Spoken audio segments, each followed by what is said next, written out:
So our first thing we want to do is we want to actually just turn this into something we can solve, right? So I'll start here, a 7 and a 5. These guys are in series, and that's a 12, right? And then the 12 and the 19 are in parallel.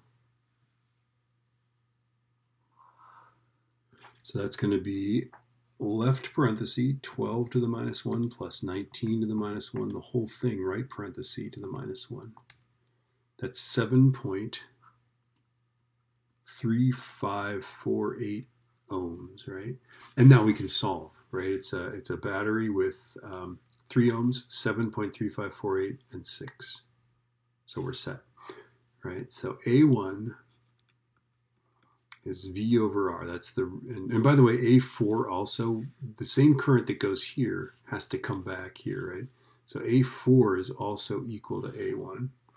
All right, let's figure this out. So the voltage is 47 volts.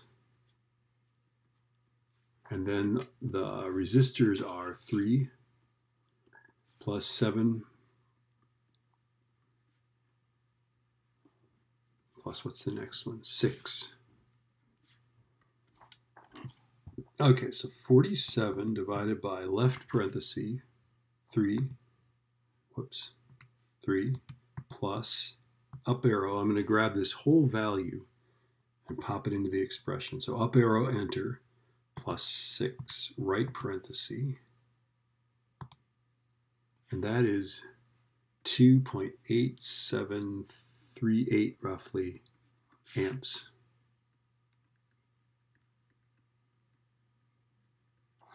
All right, and we're going to use that. We're going to use that for a lot of these voltages, right? So V1 is going to be IR. And this is the current going through the 3 ohm, right? So it's going to be 2.8738. And then that resistance is 3 ohms, right? So that guy times 3 is 8.6213 volts. That's V1.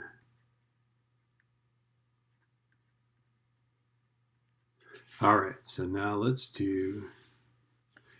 figure out V2. V2 is also IR, it's just that R is more confusing, right?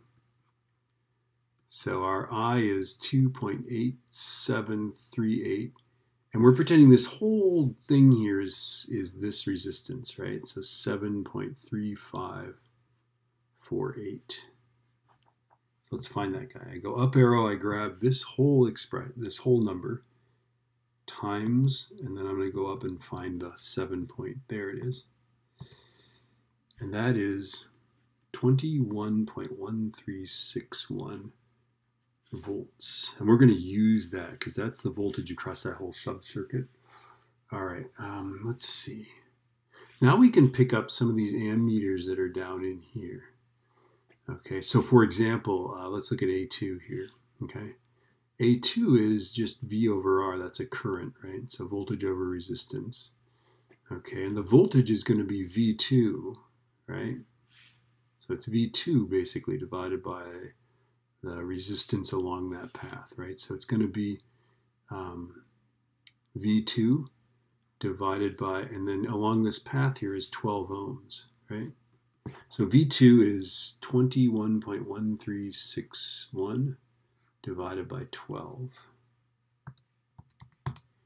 And that is 1.7613 amps. That's number 2. We got that one. All right, now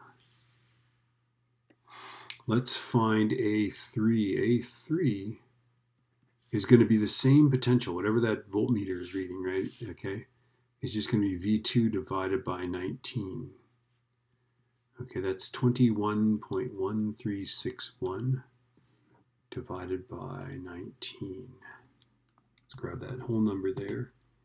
Divided by 19 is the resistance along this path, right, for A3. And that is 1.1124 amps. All right, where's A4? Oh, we already did A4. We've got A4. A4 is the same as A1. So 2.8738 amps.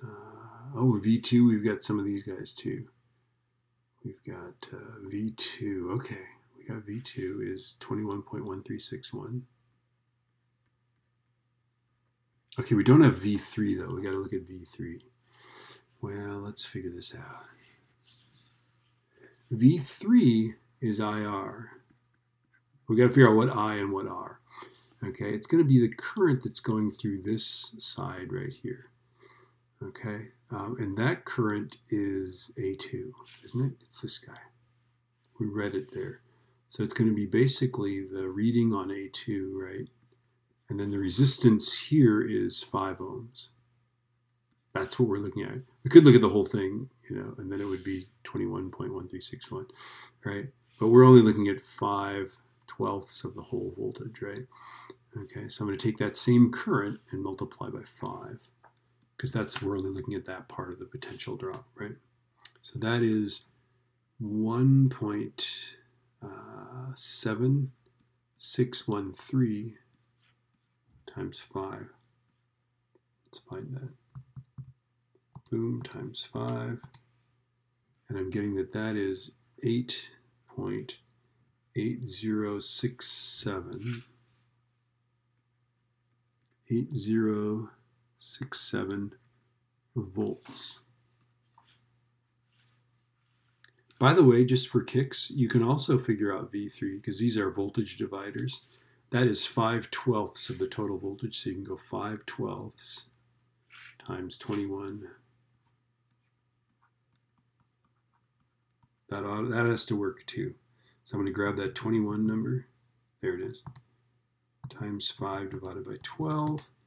Lo and behold, I get exactly the same number.